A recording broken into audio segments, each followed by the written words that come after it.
২ মাসের শিশুকে মাতৃদুগ্ধ পান করানোর সময় হঠাৎ পেছন থেকে ননদের ইচ্ছাকৃত ধাক্কায় শান্তার কোল থেকে শিশুটি মেঝেতে পড়ে গেল। কচি দেহের হাড়গুলো মুহূর্তে ভেঙে চূর্ণবিচূর্ণ হয়ে যায়।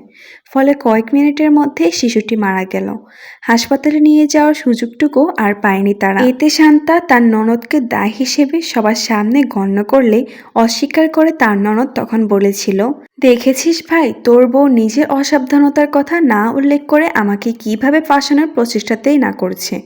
অপ্রত্যরে বিস্মিত হয়ে যখন শান্তা বলল, আমি সত্যি কথাই বলছি সোহান, ট্রাস্ট মি, তোমার বোনের ইচ্ছাকৃতভাবে পেছন থেকে আমায় ধাক্কা দিয়েছিলেন, যার জন্য আজ আমি বুককল শূন্য। সেই শুরু থেকেই তিনি আমায় সহ্য করতে পারতেন না। তোমার বোন মানুষ নয়, অমানুষ একটা নারী। সে তো কখনোই মা হতে পারবে না, তাই বোধ হয় উনি অন্যের মাতৃত্বের সুখও দেখতে পারেনি।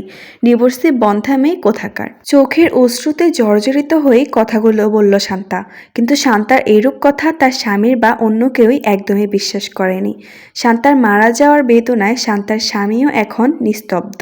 তবে সোহানও পরিশেষে নিজের স্ত্রী সন্তানকে সন্তানের মৃত্যু নিয়ে দোষারোপ করে। মা বাবা পছন্দ করা পাত্রকে ঠুকরে বরিশাল থেকে সোহানের হাত ধরে ঢাকায় পালিয়ে এসেছিল সে, যার পর মিরপুর সোহানের বাড়ি হয়ে ওঠে তার একমাত্র স্থায়ী নিশাব।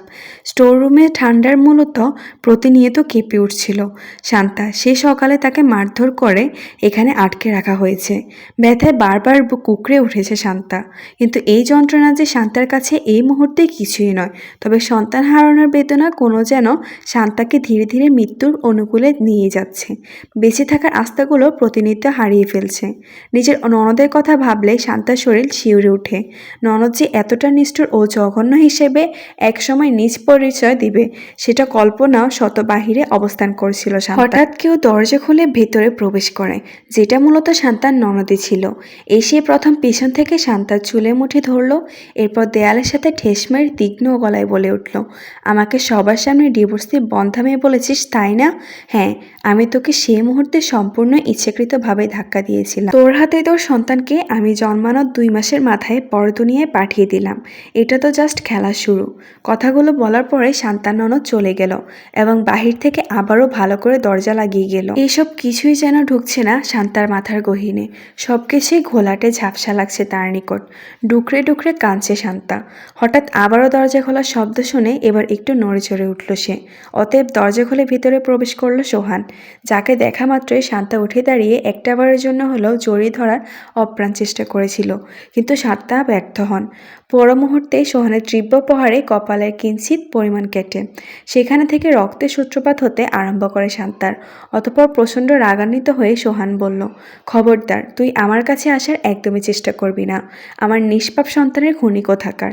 বাম হাত দিয়ে কিঞ্চিত কেটে যাওয়া স্থান চেপে ধরে শান্তা উত্তরে বলল, এসব কি বলছো সোহান?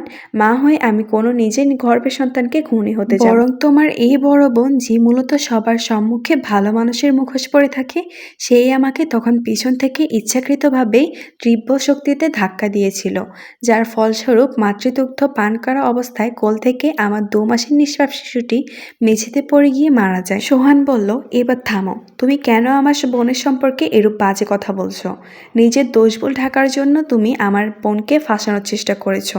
শুধুমাত্র তোমার অবসান্নতার কারণে আজ আমার সন্তান নেই এই ভুবনে।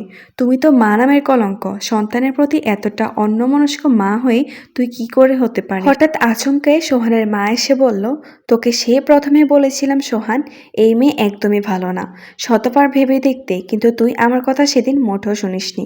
আমাদের প্রত্যেকেরই পছন্দ আমার ভাইয়ের সুন্দরী মেয়ে। তুই তাকে বিয়ে না করে এই মেয়েটাকে তুলে নিয়ে এসেছিস। এখন পরিণতি দেখ।